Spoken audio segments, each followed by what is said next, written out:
বাংলা ছবি তো এখন অলরেডি হুমকি না, আলমখলবি তো মনে করো যে মানে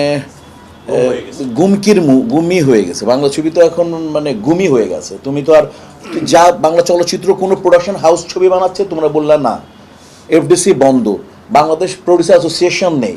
তারপরে মনে করো আমি যে পাঁচটা নায়ককে বললাম, পাঁচটা নায়কের সেকেন্ড ছবি তোমরা কেউ বলতে পারতেছো না। তাহলে তাহলে তাহলে তো এর চেয়ে ভালো চিত্র তার হতে পারে না, তোমরা জানো। এখন আমি ওই ইন্ডিয়ান ছবির ব্যাপারে আলোচনা, আমি একেবারে মানে আমি একমাত্র শিল্পী, তোমরা আমার আমার আলোচনাটা সময় আগে জেনে ফেলেছো, আমি বলে দিয়েছি আমার অবস্থান কোথায়।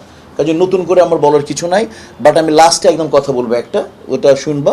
দেখ ভাই, ছবি অনেক সময় হয় কি, ভালো আর্টিস্ট দিয়ে, যেটা আমাদের ফর্মুলা, ভালো আর্টিস্ট দিয়ে, ভালো টেকনিশিয়ানস দিয়ে, ভালো লোকেশানে, ভালো সংলাপের সাথে, ভালো জায়গায় মানে শ্যুট করে ভালো দিনে রিলিজ দেওয়াটাই ফর্মুলা আমাদের এফডিসির আমার বাংলা ছবির নিয়ম এটা। কিন্তু বড়দিনে রিলিজ দেওয়াটা এটা নিয়ম, কিন্তু সেই জায়গা থেকে তো আমরা অনেক সরে গেছি, এই গ্রামারগুলো অনেকটাই নাই।